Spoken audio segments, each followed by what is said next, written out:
PHL17 presents In Focus, a look at the issues affecting the Philadelphia region. Now your host, Steve Highsmith. Heroin use is a problem in the Philadelphia region and in Pennsylvania, New Jersey, and Delaware. What we've seen in the last decade or so is a change in why people seek out the drug and the amount that is ingested. The recent death of actor Philip Seymour Hoffman has raised a new awareness among some about this drug addiction problem. Good morning, I'm Steve Highsmith and welcome to In Focus. The National Institute of Drug Abuse says in 2011, more than 4 million Americans had used heroin at least once in their lives. About 1 in 4 people who use it become addicted to it. Whether more young people are using it today is a complex question, but what has been changing is how and why the drug is being used. Heroin is an opioid drug synthesized from morphine, which is a naturally occurring substance taken from the seed pod of the opium poppy plant in Asia. The Institute says that usually heroin looks white or brown, but can appear as a black sticky substance called black tar heroin. Whether more young people are using it is an open question, but what has been changing is how and why the drug is being used. With me now are Scott Serafini, Interim Educational Program Director for Drug Free Pennsylvania, and Christie Wentz, Executive Director of Drug Free Pennsylvania. Thank you both for being here. Appreciate you taking the time. Thanks for having me. So, how available is heroin today, Christie? Heroin is easily available, is what we're finding, and a lot of it is actually coming in through Philadelphia and then spreading to central Pennsylvania, which is where we focus a lot of our initiatives. So it's very easily available really to anyone, and a lot of what we're finding is cocaine dealers are actually switching to heroin. So now it's kind of doubling the outsourcing of it. Scott, what has the death of actor Philip Seymour Hoffman signaled to us, you think? Well, I think first and foremost, heroin has always been attributed to users in a lower economic demographic, younger people, inner city. And now with Philip Seymour Hoffman, we see a very successful middle-aged man who became addicted and succumbed to death as a result of his use. So I think that what it tells us is that there is no demographic anymore, that it reaches everyone and touches everyone. Well, on that note, Christie, there are a lot of people in American society that felt that there was a negative stigma attached to heroin use, and that acted as a deterrent for many people for many years. Is that negativity gone? I think from what we're seeing it is. I think probably 20 years ago, when someone would think about sticking a needle in their arm to inject a drug, that it was frowned upon, that it was, you're a dirty drug user. And now it's just not seeing the same type of, what's the word? The negative right. Image. The deterrence factor of just someone saying heroin as opposed to any other drug is not there. Right. At least not to the level it was before. Right. Correct. Exactly. So you say it's easily available. Is price a component of this? Is it cheap to get, Scott? It's very inexpensive, actually, in contrast to even prescription drugs, which were a huge problem in our state up until, it still is a problem, but heroin is surpassing that as a problem. And heroin, one single use of heroin can cost anywhere from $8 to $10, as opposed to a prescription pain pill, which could cost you up to $50 to $80. Well, let's talk about the impact that prescription painkillers have had and about deaths in this drug category. If we could take a look at this. When you look at what the officials from the Centers for Disease Control are saying, they say that in this category of opioids, which say the synthetic versions of opium, you have drugs like OxyContin and Vicodin. And the Centers for Disease Control states that among deaths attributed to drugs, the most common categories are cocaine and heroin and this opioid painkiller category.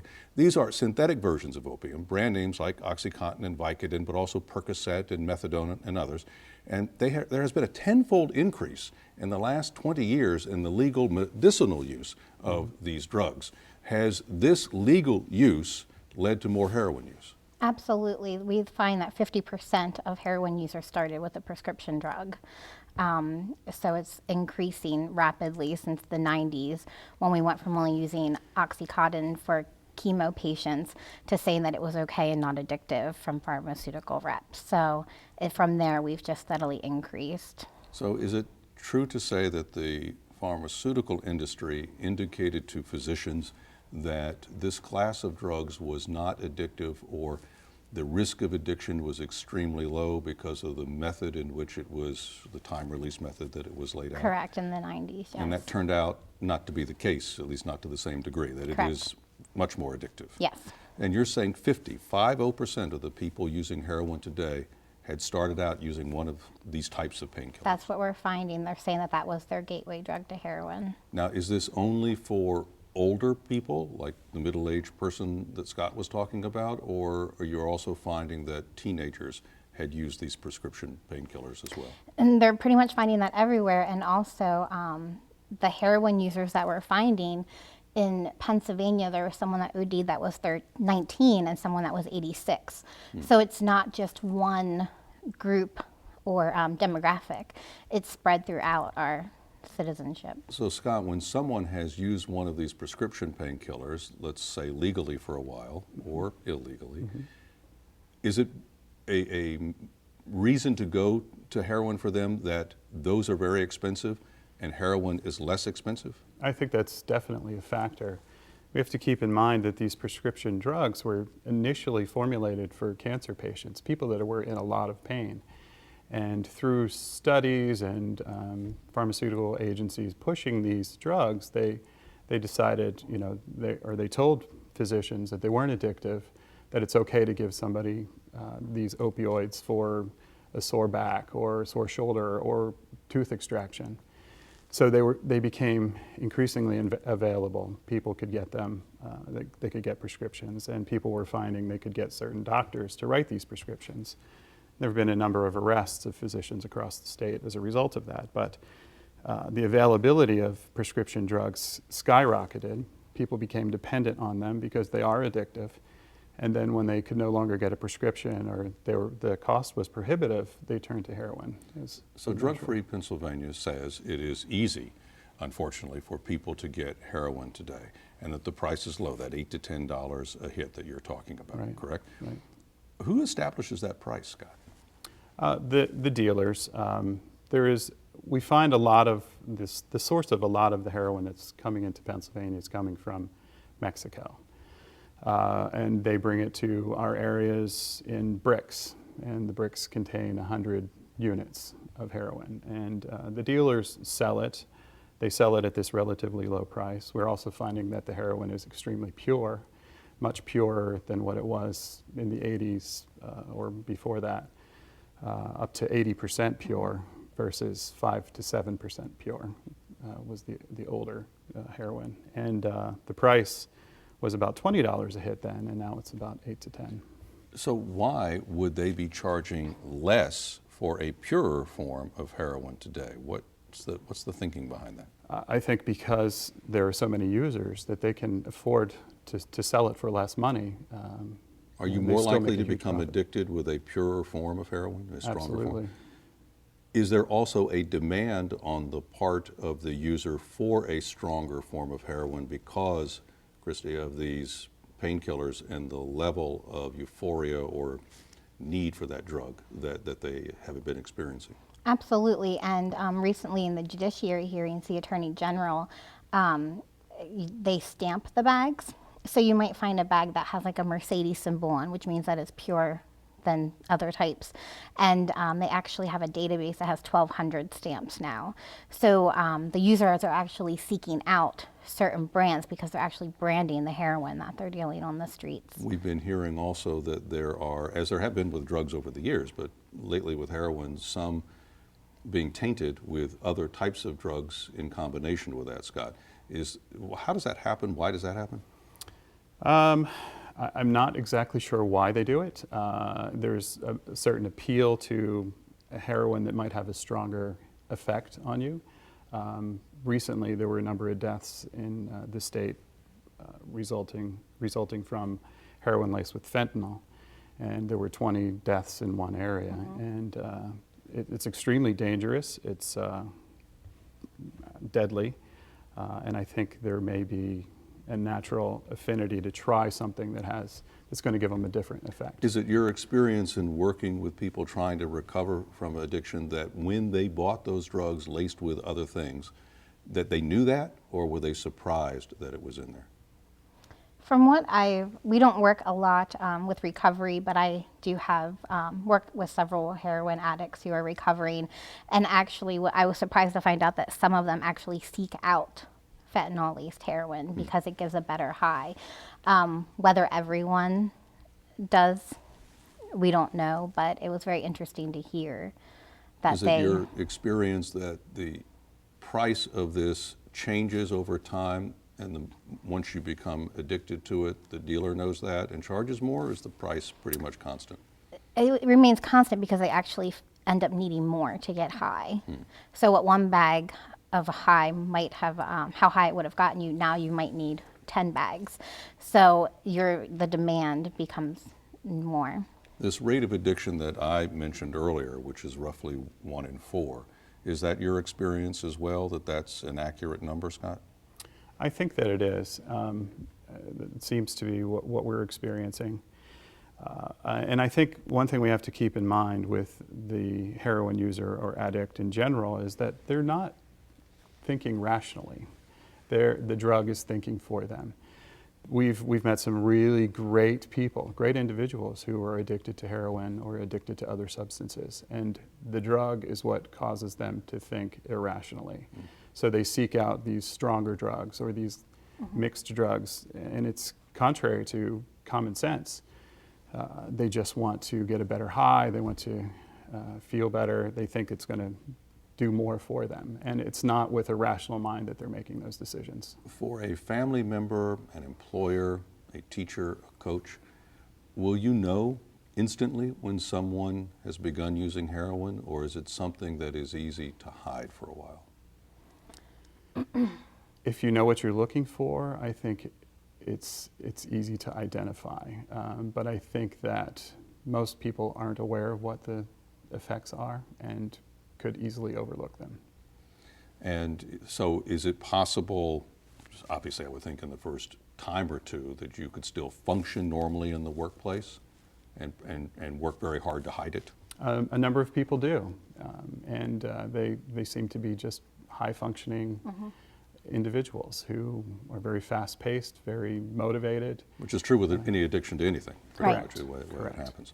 Well, we'll have more on heroin addiction and what parents and others should do ahead on In Focus on PHL17. And here's how to find out more about Drug-Free Pennsylvania and its programs.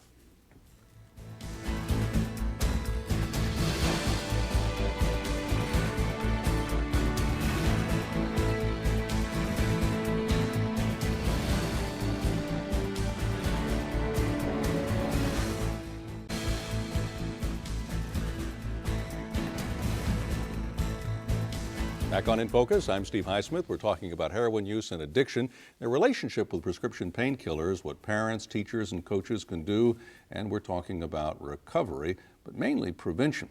With me are Scott Serafini, Interim Educational Program Director for Drug-Free Pennsylvania, and Christie Wentz, Executive Director of Drug-Free Pennsylvania. So you have something called Straight Talk for Parents seminars. How does that work? We do. The Straight Talk for Parents is a program that's geared towards parents of school-age children, and we travel all over the state to present these seminars. It's about 90 minutes. It's interactive. We encourage parents to share ideas about what has worked for them in communicating with their kids. But the program is focused on what's happening today in Pennsylvania and the drug situation. Substance problems are hitting everyone. And we talk about what's current, what's relevant. We try to stay on top of the news and make sure that what we're presenting is what's happening today and what's happening in each region as we present these seminars.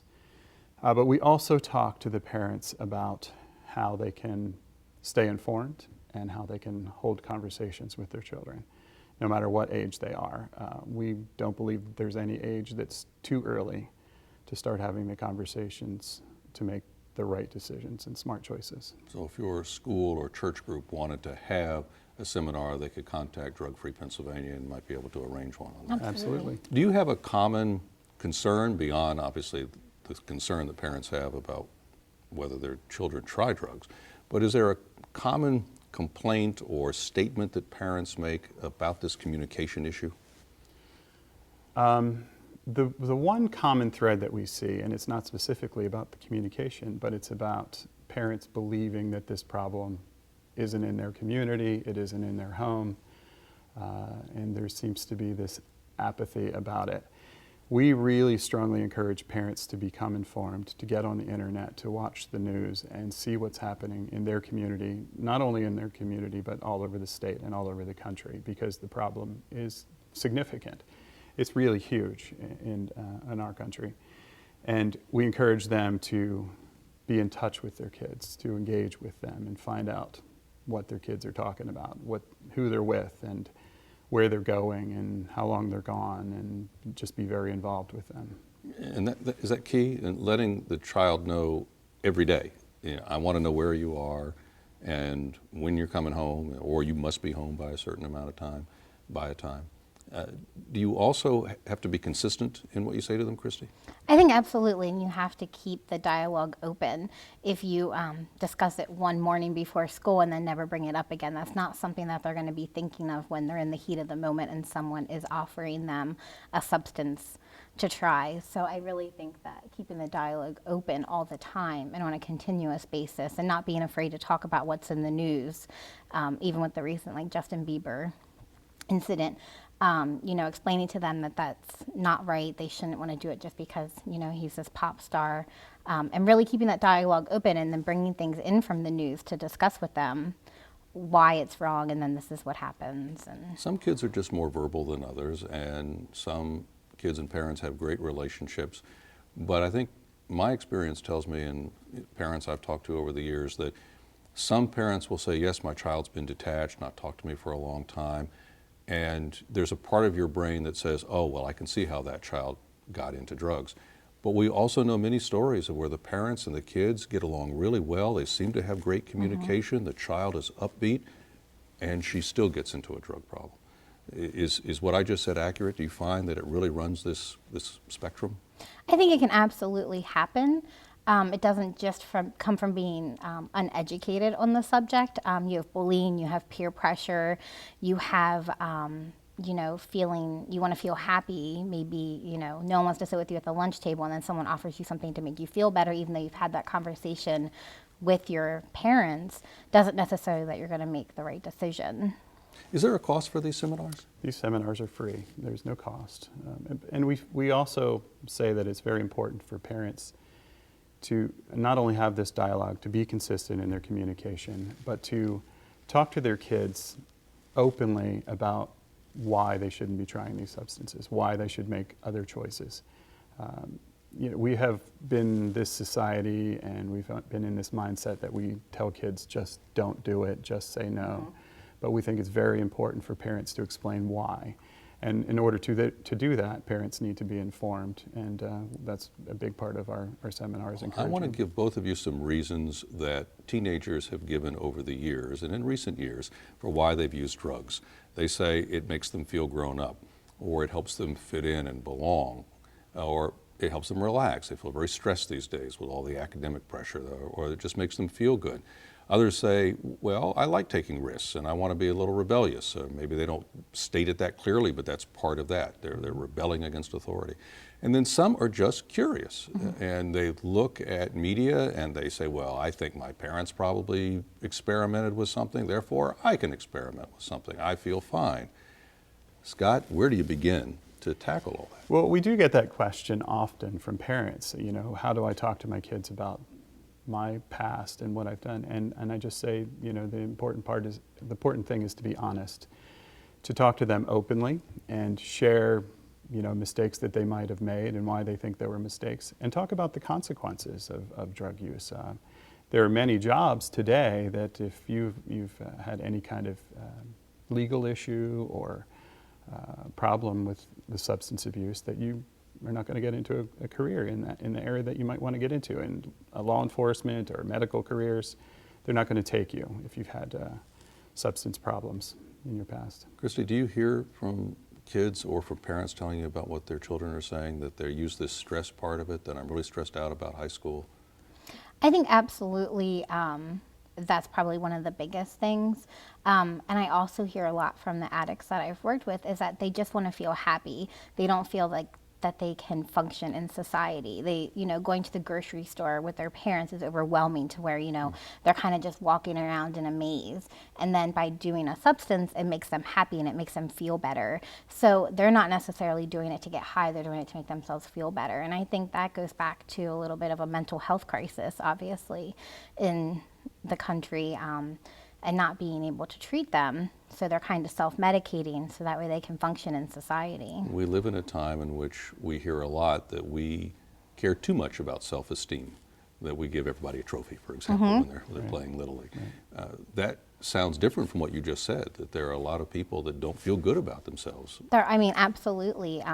I would, you have bullying, you have the school shootings. You can't expect that people are going to come back from living in a society where you see all these bad things on the news every day and, be happy about it. So, they're just trying to make themselves happy and function and feel better about themselves. What is Drug Free Pennsylvania's mission today? What do you want to do? I think our mission is really to educate about prevention, and we really like to move in to helping addicts, find rehabilitation, to find support, because it's not only about educating people for prevention, it's about helping them come back and be able to function again in society. So I really think we have been focused on the prevention aspect and encouraging people to not get started. We would like to expand our scope a little bit and talk a little bit more and reach communities in dealing with this problem, because the problem, again, is really big in our state, and we want to get out there and work more in treatment and getting people functioning again. Well, ahead, more on the first steps to take today in this fight against addiction in a moment on PHL17, and here's how to find out more about Drug Free Pennsylvania.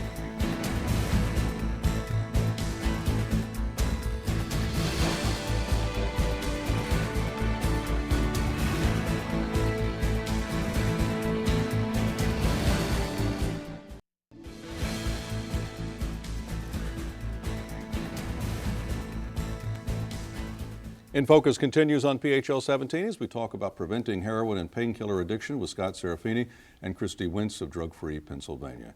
Give us an action step. Where should we in society, parents, begin today in trying to prevent this kind of use?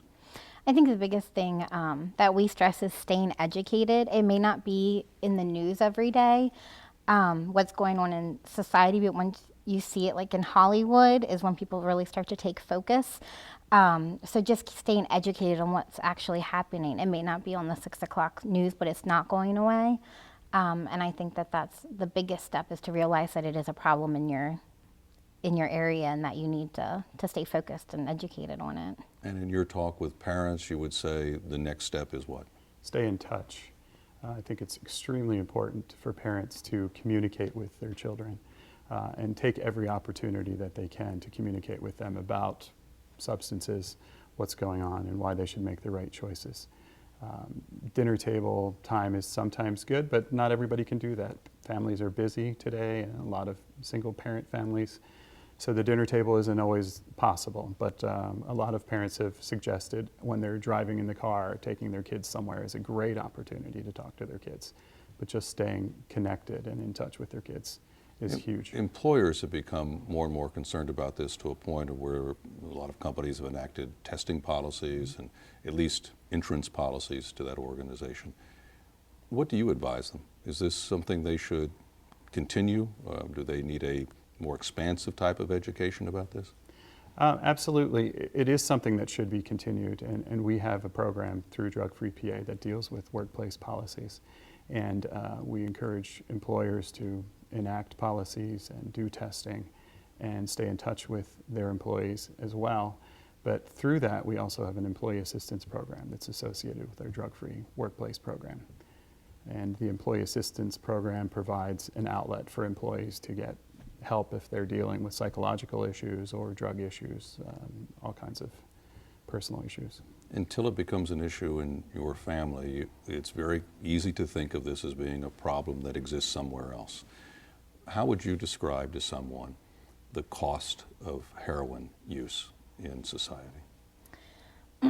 It's very difficult. I actually have dealt with it firsthand, And like Scott said, I think keeping the open dialogue with your children is very important, because when it does happen to you, it's not going to be easy to bring up. It's not only hurting the person themselves, but it's hurting society. It's creating crime. It's creating hardships in your family. You're stealing. You're taking, things that belong to your family to trade for drugs. I mean, and then it just all goes downhill from there. And then these people are, finally end up homeless because their family might not want to deal with them anymore, because it has become so difficult to live with the problem. And like I said, I just think that keeping that open dialogue, because when it does happen, it's not easy to say to your loved one, I think that you have a problem and that you need help. You guys do this for a living, but it's not the kind of job that you leave at the door when you go away. You meet people who impact your lives, and you hopefully positively impact theirs. How has this changed you, Scott? It's changed me tremendously. I really have a heart for humanity, and I've changed my perspective on the addict, because the addict is not generally a bad person. They've got a bad problem that they're dealing with. So I've taken a completely different view of treatment and seeing people through recovery. It's huge. Well, thank you both for what you do and for sharing your time with us this morning. Thank you. Good luck to you. And that's it for In Focus this week. Thank you for watching. I'm Steve Highsmith. Enjoy your weekend and have a great week ahead.